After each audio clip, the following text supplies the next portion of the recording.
ये है खबरों की खबर और आप देख रहे हैं खबरों की खबर टीवी। कुछ उर्दू के खतरनाक हमारे पास बैठे हैं। मेरे आप तमाम के कायद अली जनाब रशीद महमूद साहब हैं, यहाँ पर मौजूद है। खान मुहिम खान आप जानते हैं, जिन्होंने पूरी ज़िंदगी उर्दू के लिए सर्व की। मैं चाहता हूँ उनके लिए एक बार ज़बरदस्त तालियां हो, क्योंकि एक ऐसी शख्सियत हमारे दरबार मौजूद है।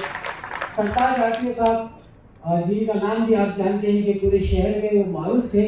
उन्होंने अपने दौर में उस वक्त बेहतरीन खिदमत अंजाम दी। बहुत से लाइसेंस उन्होंने गरीबों के मुफ्त बनाए थे और खुद मेरा भी लाइसेंस उन्होंने बनाए थे। ये बात की मैं तो गवाही देता हूँ। ख्वाजा अमीर साहब दरमियानी तबके से आगे बढ़ते हुए आज एक बड़ा आला मुकाम हासिल कर लिया है। आज वो शहर के वो मारूफ कॉन्ट्रैक्टर है और मैं चाहता हूँ कि उनके नाम से भी तालियां होनी चाहिए, क्योंकि ऐसी शख्सियतें हमारे शहर में हैं जो अपने दम पर आगे आई है। इसी के साथ डॉक्टर अजीज साहब, आप जिनको देख रहे हैं, आप जानते हैं कि बहुत से लोग पागल हो जाते हैं और उनका इलाज कहीं होता है तो खादरी साहब के अस्पताल में होता है। और आज उनकी शख्सियत को देखते हुए जहाँ भी मैं जाता हूँ, जिस शहर में भी जाता हूँ, डॉक्टर अजीज साहब और उनके अस्पताल में जो लोग शफायाब होते हैं उनके ताल्लुक से बातें होती है। और आज शमे रहमत उन्हें एक एजाज देने जा रहा है। यहाँ पर हमने 3 लोगों को मुख्तस किए थे।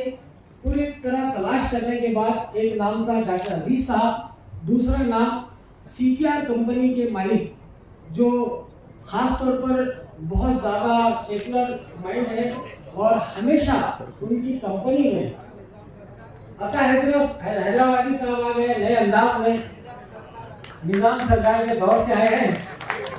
तो अनिल कुमार साहब को भी एजाज देने जा रहे हैं। उसी के साथ जो हमारा तीसरा हैदराबाद में बहुत ज़्यादा तरक्याती काम हुए हैं। इन सब बातों का तो जिक्र हो गया। मैं थोड़ा सा शमे रहबर पे बात करके अपनी बात खत्म करूँगा। शमे रहबर एक अखबार उस वक्त निकला, एक 10 बजे 6 के ऑफिस से ये शुरू हुआ था और आज भी कोई बहुत बड़ा दफ्तर नहीं है।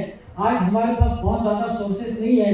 मैं खुद एक दरमियानी तबके की फैमिली से आया हूँ, ना मेरे पीछे कोई था और सिवाय अल्लाह के इजाज़त के और आप लोगों की मदद से मैं यहाँ तक आज पहुँचा हूँ।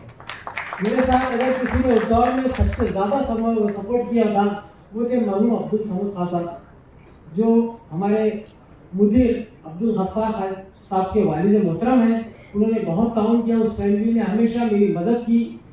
जिस तरह भी मदद की वो भी काबिल तारीफ है। यहाँ पर ज़्यादा वक्त न रहते, 2-3 शेयर मेरी आदत रही हमेशा, क्योंकि मुशायरा हो रहा है और हामिद बुसावरी साहब भी बैठे हुए हैं। वो करे बात तो हर लफ्ज़ से खुशबू आए, वो करे बात तो हर लफ्ज़ से खुशबू आए, ऐसी बोली वही बोले जिसे उर्दू आए। और तेरी बातों में वो खुशबू ना होती, तेरी बातों में वो खुशबू ना होती अगर तेरी ज़बान उर्दू ना होती। तो यहाँ पर मैं अपनी बात को ख़त्म करता हूँ। हमारे गफ्फार साहब से मैं कहता हूँ कि वो तीनों अवार्डों का ऐलान करते हुए हमारे तीनों, हाँ एक नाम भूल गया था मैं, हमारे बाबा बिल्डर साहब का मैं लेना भूल गया था माजरत के साथ। इन्होंने भी तो बहुत जल्द में तरक्की की है और पिछले 5-10 वर्षों में तो अल्हम्दुलिल्लाह क्या कहना है कि बाबा बिल्डर साहब कहाँ से कहाँ तक पहुँच गए। और मेरी दुआ है कि मुस्तकबिल में और आगे बढ़े। खुदा हाफ़िज़। इम्तियाज़ जलील साहब से दरख्वास्त है कि स्टेज पे तशरीफ लाएं। रोज़नामा शमे रहबर की जानिब से उनका इस्तेमाल किया जा रहा है।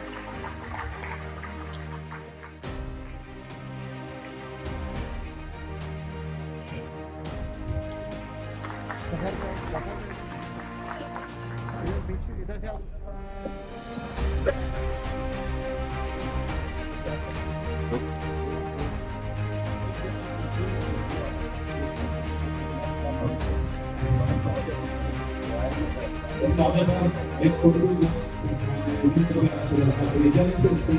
बात के जोरदार तालियों से